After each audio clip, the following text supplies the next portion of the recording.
This week, we're looking at the basics on another Transformer made famous by the live-action movies, the huge Decepticon helicopter, BLACKOUT. BLACKOUT is a great example of a Transformer name that's been reused for a lot of very different characters over the years, as a way for Hasbro to maintain their trademark on it. The first toy to bear the name was released in 1990, the final year of the original Transformers toy line in America. This original BLACKOUT was one of the Micromaster Combiners, tiny 2-inch tall Transformer toys who turned into half a vehicle and linked to any other Micromaster Combiner to form a complete vehicle mode. BLACKOUT was paired with Space Shot, and together they turned into a B-1 bomber plane, of which BLACKOUT formed the front. The pair came packaged with the Decepticon anti-aircraft base, a large tank that transformed into a battle station, which the pair could man in both modes. Now, BLACKOUT and Space Shot didn't appear in any classic media, and very little biographical information about them was included on the toy's packaging, which described them only as adaptable bots who could quickly analyze enemy tactics and change strategy mid-battle. Over a decade later, though, the pair were finally given full profiles in the pages of Dreamwave Productions' 2003 guidebook, More Than Meets the Eye. These profiles, which unfortunately swapped the art between the two characters, described Space Shot as a courageous, unyielding warrior who believed in fighting to the very end, and who thought that BLACKOUT shared that belief. But in reality, BLACKOUT was secretly a bit of a coward, who had to hide from his partner the fact that his first impulse when a battle wasn't going his way was to run for it. To date, BLACKOUT and Space Shot's only in-story appearance was in 2016, when they were featured in the Beast Wars Uprising series of prose stories from the Transformers Collectors Club. These stories, set on a dystopian alternate future Cybertron, changed the pair's genders from male to female, depicting them as sisters serving in the planet's Micromaster security forces. Hasbro first explored the possibility of reusing the BLACKOUT name during the Transformers Generation 2 toy line in the mid-90s, when it was planned for use on an all-black Decepticon jet. However, this toy was never released, and instead, the name's first official reuse came in 2002's Transformers Armada, when it was applied to the Minicon partner of the Decepticon Demolisher.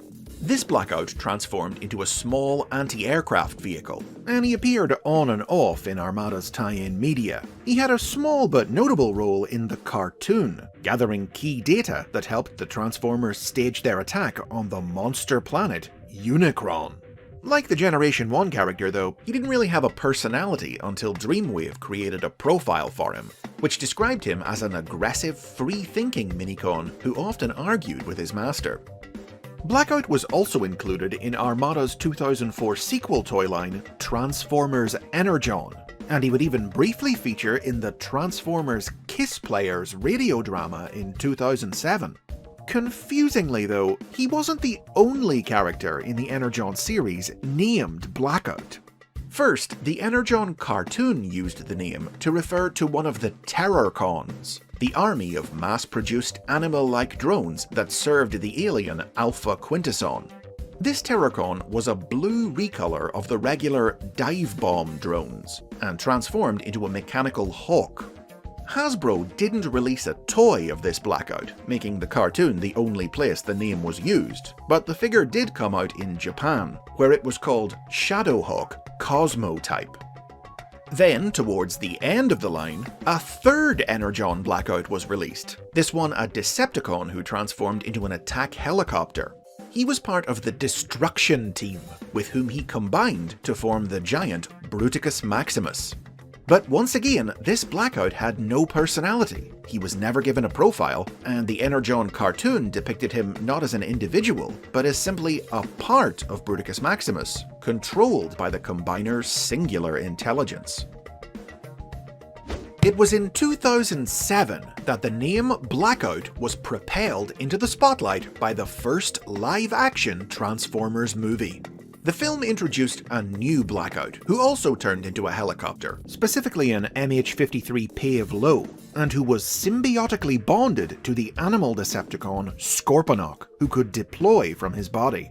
He had initially been conceived as a version of the classic Decepticon Soundwave, but as the film developed, he evolved into his own distinct character, Megatron's loyal hunter, who lived only to seek and destroy his leader's enemies with his massive size, strength, and firepower.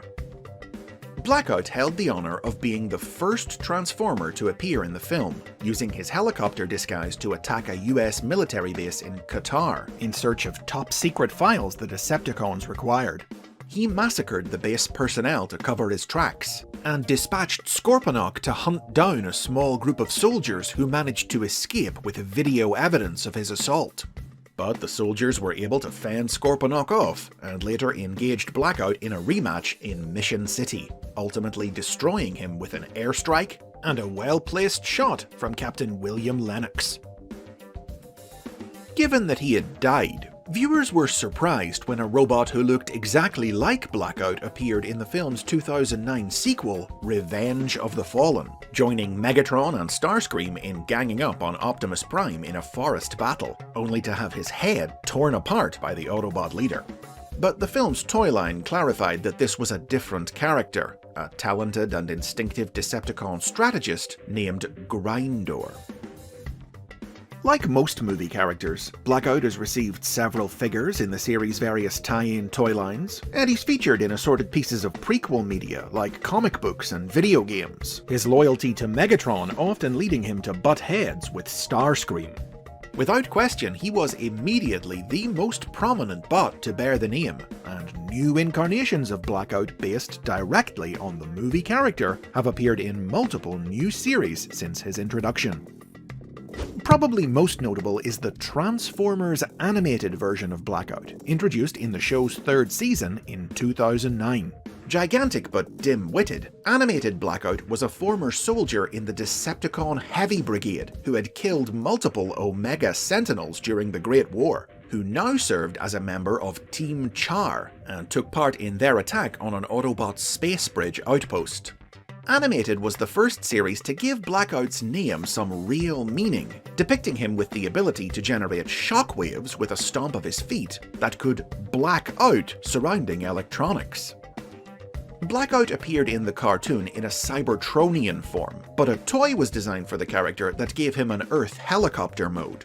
Sadly, due to the abrupt ending of the animated line, this was yet another Blackout toy that wound up not being released by Hasbro, but it did later come out in the Japanese market in 2010. Following the movie's lead, a line of Japanese exclusive collectible cards also recolored Blackout to create an animated version of Grindor. Then there's the Transformers Prime version of Blackout, who debuted in the 2010 novel Transformers Exodus, before going on to appear in IDW Publishing's Beast Hunters comic book in 2013. Despite being among those who had been left behind on the dying Cybertron when Megatron and his crew left the planet, this Blackout remained a believer in the Decepticon cause, though he did have regrets about how long the war had lasted and what it had done to their world. When a massive earthquake racked Cybertron, the Dinobot Slug found the badly wounded Blackout pinned beneath rubble, and in a moment of conscience decided to rescue him and get him to safety. Sadly, despite Slug's best efforts, Blackout didn't make it. His final thought before succumbing to his injuries was that maybe the quake was their god Primus punishing his creations for their war. A perfect example of how the first Transformer to bear a name isn't always the one who goes on to be the most famous. Blackouts come a long way on a journey from Micromaster to movie star. And those are the basics on Blackout. Tell me about your favourite version of him in the comments. If you've enjoyed this look at Transformers history, hit the like button and subscribe for lots more like it. Plus, you can get early access to new videos if you support the series on Patreon.